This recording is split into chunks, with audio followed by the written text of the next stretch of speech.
আওয়ামী লীগের জন্ম হচ্ছে আজন্ম পাপ এবং আমাদের নিরাপত্তার হুমকি। ৭৫-এ ফেল করেছে এবং ২৪-এ ফেল করেছে। শেখ মুজিবের জীবনের সবচেয়ে বড় ট্র্যাজেডি এটাই যে একটা মুক্তির লড়াইতে যে মানুষটা ১৩ বছর ১৪ বছর জেল খেটেছে সেই মানুষটাই স্বাধীনতার নামে পরতে পরতে বাংলাদেশ আমলে স্বাধীনতা বিক্রি করে দিয়েছে। আওয়ামী লীগের জন্ম হচ্ছে আজন্ম পাপ এবং আমাদের নিরাপত্তার হুমকি। ওর জন্ম কিন্তু পলাশী দিবসে, বারবার বলেছি, দেশবাসীকে বুঝতে হবে, এবং এটা কাকতালীয় হইতে পারে, বাট দিন শেষে ১৯৪৯ সালের ২৩শে জুন পলাশী দিবসে তার জন্ম। ওর জন্মটাই হচ্ছে আজন্ম পাপ, যে ওর জন্মটাই হচ্ছে একটা প্রতিবন্ধত্ব নিয়ে জন্মাইছে যে শুধুমাত্র বাংলাদেশের স্বাধীনতা সার্বভৌমত্বের ক্ষতি করবে, এই ক্ষতি করার মধ্য দিয়ে সে বেঁচে থাকবে। এটাই তার ব্লাড ফ্লো, এটাই তার ব্লাড সার্কুলেশন তৈরি করে, এটাই তার পলিটিক্যাল ডায়ালিসিস।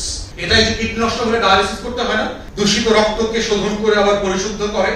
আওয়ামী লীগের পলিটিক্যাল ডায়ালিসিসের প্রশ্ন হচ্ছে যে বাংলাদেশের স্বাধীনতা সার্বভৌমত্বকে ধ্বংস করে দিল্লির গোলামি কায়েম করবার মধ্য দিয়ে তার রাজনীতি, এবং এইটা বোঝার মধ্য দিয়ে হচ্ছে আমার মাটির, আমার জমিনের আজাদির লড়াই। এটা বুঝতে হবে, এবং এই ফ্রেমটা ধরলেই বোঝা যাবে যে ইন্ডিয়ান হেজিমনি কিভাবে ওয়ার্ক করে। এবং ইন্ডিয়ান হেজিমনির ওয়ার্কের দুইটা মোটা জায়গা আছে।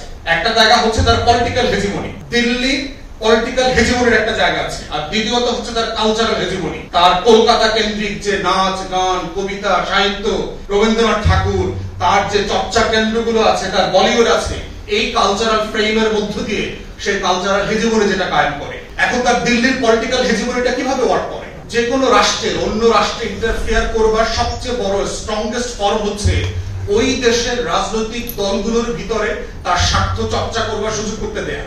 এবং বাংলাদেশের ইতিহাস সাক্ষী বারংবার প্রমাণিত হয়েছে কিভাবে আওয়ামী লীগের মধ্য দিয়ে দিল্লি তার পারপাস সার্ভ করেছে। বাংলাদেশ অংশে দুইবার সে সাকসেসফুলি ফেল করেছে। ৭৫-এ ফেল করেছে দেশ নিতে, দেশের পরায়ত্ত নিতে, এবং ২৪-এ ফেল করেছে। এবং এটাই আমাদের আজাদির লড়াইয়ের সফলতা বারবার। এবং বাংলাদেশের এই মাটি বিজয়ের ইতিহাস, শত শত বছরের ইতিহাস। 13th সেঞ্চুরিতেও এই উত্তর অঞ্চলে দিনাজপুরে যখন মুঘল এম্পায়ার আসছিল, আমাদের বাংলা শাসকরা তাকে যুদ্ধে পরাজিত করেছে এবং চুক্তি করে, সন্ধি চুক্তি করে দিল্লিতে ফেরত পাঠাইছে। অতএব আমাদের বোঝার যেমন জায়গা আছে যে আমার মুক্তির লড়াইয়ের শত্রু কারা, দিল্লিকেও বুঝতে হবে যে we are not for sale. আমরা পানির পানিতে ভেসে আসি। আমাদের লড়াইয়ের হাজার বছরের এক্সাম্পল আছে। আমাদের হাজার হাজার শহীদরা জীবিত আকারে এই মাটিতে চড়ে বেড়ায় শুধুমাত্র সার্বভৌমত্বের পর্যন্ত জীবন দেবে বলে। ৭৫ এবং ২৪-এর মিলের অমিলের জায়গাটা হচ্ছে এইখানে, যে আজাদের শত্রু একইভাবে প্রমাণিত হয়েছে। শেখ মুজিব, শেখ পরিবার, আওয়ামী লীগ, দিল্লির গোলামরা পরাজিত হয়েছে, এবং প্রেসিডেন্ট জিয়াউর রহমানের মতো এরকম আরো যারা শহীদ হয়েছেন, সেরকম আজাদির পক্ষের মানুষরা এসে তখন দায়িত্ব নিয়েছেন। ঠিক একইভাবে ২৪-এ আওয়ামী লীগ, শেখ পরিবার, শেখ হাসিনা, দিল্লি পরাজিত হয়েছে। ঠিক একইভাবে আবার এই বাংলাদেশপন্থী আপামর জনতা বিজয়ী হয়েছে। এটাই আমাদের আজাদির লড়াইয়ের সিমিলারিটি, কন্ট্রাস্টের জায়গাটা আর কি।